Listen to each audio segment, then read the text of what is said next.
Untuk pertemuan kita hari ini, kita akan bahas biokimia untuk di penilaian status gizi. Nah, untuk penilaian status gizi biokimia nanti ada 3 pertemuan. Ini yang pertama, kita akan bahas dasar-dasarnya dulu, jadi secara umum.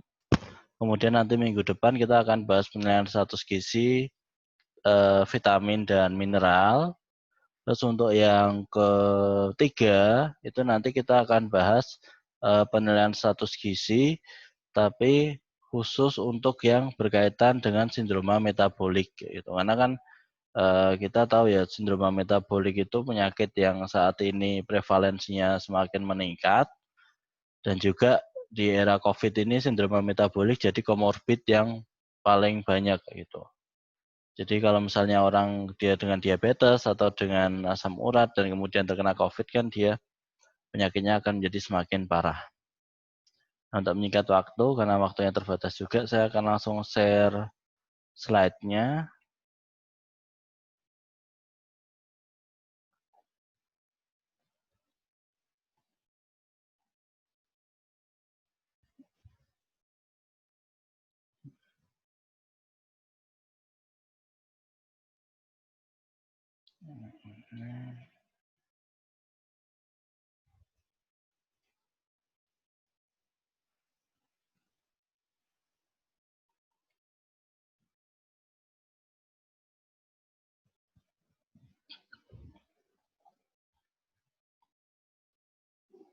Apakah sudah terlihat? Belum, Pak. Belum Masih ya? proses.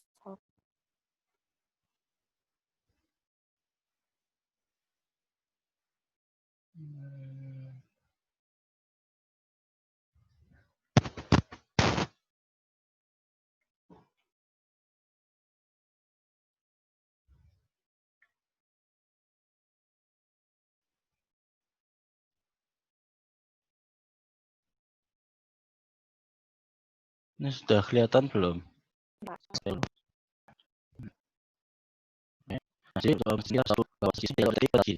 Jadi kita menjadi manusia perubahan dari sisi karena ini kaitannya dengan perubahan lagi. Jadi itu kalau suatu teman bagian kan bisa kalian seperti lemak katakan yang mulai seperti karena yang berkurang dari banyak konsumsi makan itu dari sisi protein lemak kan dengan lemak itu mainnya duluan. Nah, dengan dari sini harus kita dengan jadi jangan dulu kemudian kemudian dengan lihat cenderung ekstrim terhadap protein. Itu kali yang masih hasil dari satu karena dia sudah mengenal sisi fungsional kebenaran. Dia kalau misalnya dia katakan alami sibuk langsung yang normal, maka dia diare ujungnya kan tidak cukup. Fungsional jaringannya tidak cukup untuk makannya alhamdulillah. Banyaknya ada beberapa tingkatan misal awalnya makanan air. Makanan air formula tentu untuk 1 sampai 50 F5 itu disesuaikan dengan tingkat gizinya. Menurut kita itu berarti mulai jadi ada tingkatan harus memenuhi. Kalau kalian tidak berarti orang yang gizi buruk. Nah, ini perlu akan menjadi dari anatomis. Jadi di sini benar langsung terus orang kaya langsung sejumlah harus minggu orang dia terus jadi pertama itu pastinya baru dengan gizinya, berdayan di dalam tubuh, dari mulanya baru enzim dan proteinnya dan nanti bisa terlihat klinis dan anatomis. Jadi kalau kalian menurunkan berat badan itu adalah instan, dengan nanti prosesnya sama. Kemudian kan gizi itu fungsinya dari gizi kulit, mungkin bukan diagnosis gizi intervensi penanganan yang tepat. Jadi itu sebenarnya masih bukan ahli gizi, dokter dan sebagainya. Jadi menggunakan beda, dokter tentu menggunakan diagnosis medis. Kalau untuk gizi ya nanti menentukan diagnosis gizi. Nah, kalau sebelumnya secara khusus itu dilakukan ahli gizi, tapi juga lab sebenarnya rekomendasi dokter. Jadi nanti kalau dari sakit, dan tidak bisa langsung pasiennya biasanya harus konsultasi dengan dokternya. Nanti rekomendasi dokter nanti bisa dilakukan pemeriksaan sesuai dengan medis. Ini hal kolaborasi profesional. Nah, di intervensi melalui makanan tadi yang dilihat melalui SIM yang berkaitan dengan asupan atau berkaitan dengan zat gizi. Jadi secara singkat gizi mengolah misalnya evaluasi itu dokter untuk menggunakan zat gizi untuk kebutuhan pasien. Nah, di ini kan saya udah punya dulu, saya menjelaskan. Nah, misalnya dibuat oleh diet supaya kuat atau diferensiasi yang disebabkan oleh masalah dalam tubuh, gizi dan lain. Dan kita melihat keadaan buruk dari luar histori. Lalu lihat kesehatannya. Kita tahu misal pasien dalam keadaan ketoasidosis. Kita lihat bisa menderita diabetes. Menderita diabetes kan berarti karena gula dulu. Sebenarnya ada masalahnya dari ketoasidosis itu, kemudian mulai diganti sesuai dengan diabetes ya, sehingga infeksi. Tuh, tepatnya masalah yang utama. Nah, yang menjadi pengembangan si nutrient stores. Kalau cadangan gizi biasanya lewat tes. Kalau kita lihat secara langsung tentu tidak bisa. Kemudian ketika tidak normal function di dalam tubuh, maka bisa dijadikan laboratorium tes atau di laboratorium atau pemeriksaan biokimia. Ketika di bawah lagi, ketika sudah ada physical outward sign symptom, jadi gejala yang nampak sudah dulu, baru adalah cara antropometri atau penilaian fisik atau physical exam. Jadi biokimia ini bisa jadi fisik atau antropometri. Jadi dia yang paling cepat berubah, membaik ataupun memburuk. Memang kalau dengan pembentuk prometri, cuma ya jolnya sebenarnya perubahan prometri. Nah, bisa ini. Jadi ini kita lihat fisiologis terhadap asupan gizi. Jadi yang kiri itu efisiensi, yang tengah normal. Nah, kalau asupannya normal, metabolismenya juga akan normal. Tapi kita kalau tinggi, maka berat metabolisme berubah. Misal kita masuk misalnya dari 60 mg. 60 mg dari bulan. Kemudian kita tahu nih ya, makanan yang mengandung 1000 mg vitamin C. Kemudian kita harus dari konsumsi tiap hari karena beranggapan itu bagus untuk tubuh.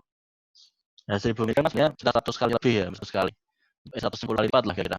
Nah, di situ kalau misalnya kita sehari 2 hari mungkin ada tapi kayak kita udah setahun, 2 tahun, sampai 5 tahun, maka akan tertentu karena abnormal itu berulang, akhirnya juga toksisitas, keracunan.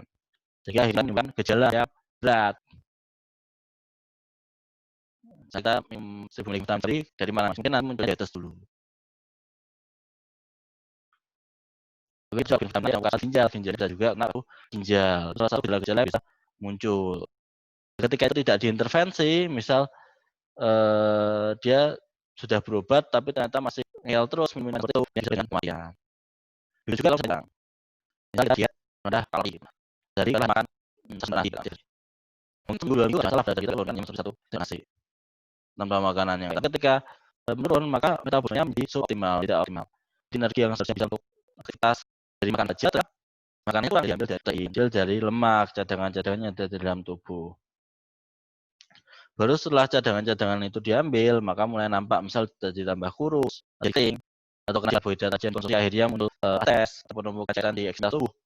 Akhirnya begitu hal itu terjadi, tampak jelas seperti itu, ya kalau tidak ditangani, ya dia bisa berakhir dengan kematian. Jadi gizi ini meskipun tidak nampak secara akut, maksudnya nggak langsung tampak. Maksudnya ketika katakanlah makan terus nasi, nggak langsung parah terus kayak itu. Ketika itu bertahan lama, tetap bisa menyebabkan lanjut obes, sudah banyak cara dia dunia asupan gizi. Padahal kita tahu hal ini lebih parah. Nah, spesifiknya itu secara umum dari fungsinya untuk melengkapi metode pengukuran gizi yang lainnya. Atau sistem proses caranya itu assessment, diagnosis, intervensi, monitoring, evaluasi. Kita standar. Nah, di sini yang namanya bagian atau assessment. Assessment dilakukan klinik dan makan. Ya pun kalau di klinik yang kami adalah anatominya dulu. Di sini dari histori. Jadi menurutnya dari histori yang dilihat dari medis dia seperti apa, anatominya akan dilakukan dan menurutnya di lapangan. Pengukurannya sebenarnya untuk sisi lebih objektif. Jadi kita melalui tangan statistik. Yang saya kurang adalah harganya lebih mahal. Jadi tidak semua ilmunya dilakukan. Nah, cara pemeriksaan ilmunya itu ada dua jenis. Yaitu uji klinis, jadi mengukur gizi dan metode jaring logis, yang itu berfungsi untuk mengukur hasil metabolisme yang tidak mungkin dan juga biofunksional. Jadi mengukur level substansi, mengukur hasil yang dimiliki defisit gizi yang spesifik. Jadi kalau satu yang minta hasil defisit yang muncul dari fisiknya itu dari satu gizi. Nah, bahan satu lebihnya statis. Jadi mengukur yang khusus yang sensitif relasi atau kurang dari gizi tersebut. Misalnya di satu kan spesimen darah. Jadi darah lebih kulit. Nah, yang kedua dari tanpa hasil bisa ada cukup vitamin B5 oksigen itu ada dari pasang darah. Terus yang dari dalam dan magnesium jadi dari kulit atau dari vitamin A dari itu dari dalam ASI insulin karena hemoglobin A, A, B bisa di dalam saraf. Lagi di berarti hati liver. Dan sebagai jaringan kalau ada vitamin E. Terus pada hati kalau vitamin A, besi vitamin E, terus kemudian dan tidak tulang, besi dan masih dalam rambut dan selenium khusus pada kuku. Lain dari dalam biasanya mata air dan cukup vitamin C, vitamin terus dan biu. Jadi itu yang dilakukan pemeriksaan. Dari jenis statis. Nanti ada masing-masing jaringan tersebut. Pertama kita lihat darah. Darahnya adalah kisah dari ibu. Dari maksud sisi adalah mengkaji itu. Jadi ya bercepat di bulan nilai makin berubah. Ini bisa mudah di atas tersangka. Dia relatif hanya volume darahnya. Jadi lalu mempengaruhi konstruksi yang darah harus diambil darah terlantar dan kemudian tapi kelemahannya adalah dia harus dikumpulkan dan ditangani secara terkontrol serta terstandar untuk menjamin keakuratan dan presisinya. Ya, di sini pemeriksaan darah itu banyak perancunya. Misal dia puasa, konsumsi makanan, status hidrasi, penggunaan obat-obatan, infeksi, inflamasi, dan kondisi penyakit yang lain itu bisa menjadi perancu. Misalnya gini, misalnya kita pengen tahu apakah gula darah seseorang itu sehat atau enggak. Nah, ternyata dia baru aja makan, katakanlah. Nah, kalau dia baru makan ya sudah enggak bisa karena gula darahnya pasti akan berubah. Tuh. Jadi itu tidak bisa memperlihatkan apakah dia gula darahnya bagus atau tidak. Nah, hal-hal seperti itu yang bisa terjadi. Nanti kita akan bahas lagi di pertemuan yang ketiga. Kemudian pengukuran serum itu lebih stabil dibandingkan dengan pengukuran plasma. Dan penggunaan serum biasanya diukur untuk menganalisis trace elemen atau mineral-mineral mikro. Nah, di sini kalau kita pakai serum, resikonya kontaminasi karena zat antikoagulan itu bisa dihindari. Kalian tentu masih ingat ya bedanya serum dan plasma. Intinya kalau plasma itu masih mengandung zat koagulan. Kalau serum itu sudah tidak. Jadi serum itu yang tidak mengandung zat antikoagulan.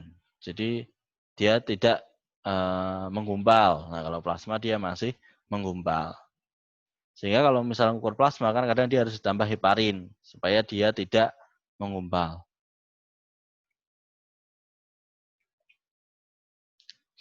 Kemudian eritrosit itu secara kronik karena waktu paruhnya 4 bulan atau 120 hari. Jadi umurnya sel darah merah itu 120 hari.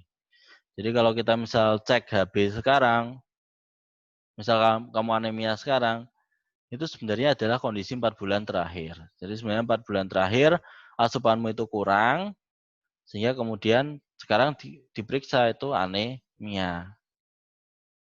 Jadi harus diganti dengan asupan. Jadi kalau misalnya kalian meneliti tentang anemia, itu nggak mungkin sebulan langsung dia normal gitu loh maksudnya. Jadi butuh waktu paling nggak 4 bulan atau lebih. Jadi waktunya lama kalau meneliti tentang anemia dan menggunakan HB sebagai salah satu indikator. Kemudian mengukur berbagai jenis enzim, terus kemudian harus menggunakan senyawa antikoagulan yang sesuai. Jadi kalau tadi serum kan tidak mengandung koagulan, jadi nggak perlu zat antikoagulan.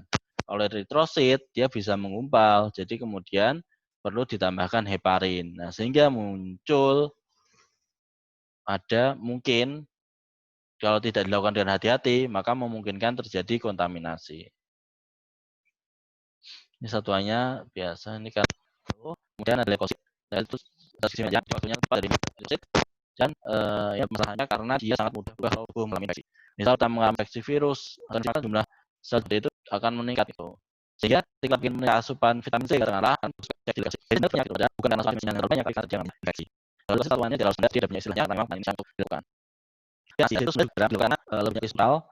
Nah, di sini dengan pemeriksaan ini bisa ibu dan harus ibu gizi daya bisa mengalami berarti apakah itu karena ibunya yang bukan masalah tidur. Nah, itu bisa dilihat dari penilaian ASI.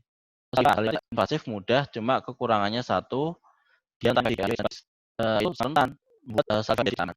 Karena harus bisa jadi normal buku dari ini. Nah, kan tidak seperti harus dikasih berarti. Jadi kemudian bagian itu karena sel segala dan nanti terhitung keringat yang tersimpan. Nah, jadi biasanya kalau ini masif ya, kita ambil dari selapin bisa luas biopsi. Ya di sini hanya saja perlu melakukan hal seperti ini. Di sini sudah bisa jadi jenis sama rambut dari vitamin E. Nah, rambut ini relatif lebih mudah, makanya tadi harus punya sesuatu meter dan optimal kepala. Di sini yang dipilih dari selain problem jamaah, ya dia mudah terkontaminasi dari sebuah individu. Jadi kalau rambutnya mengandung zinc, maka tidak bisa bahkan fungsi sebenarnya. Padahal dia ada zinc gitu sama selenium atau aluminium mengandung ya rambut. Kemudian apa ini jelas masif dari jarang tekan, jalur persa, biasanya hanya perubahan. Hal itu sebenarnya atau liver itu yang paling bagus soalnya melihat zat besi pada tubuh.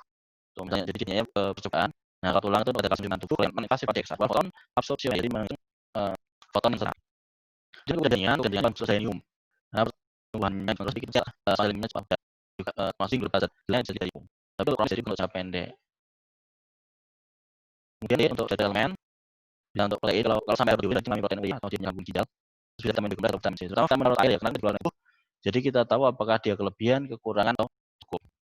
Kemudian di biokimia fungsional itu intinya dalam aplikasi dan masih banyak yang percobaan dan ini adalah satu misal dari jaringan tubuh.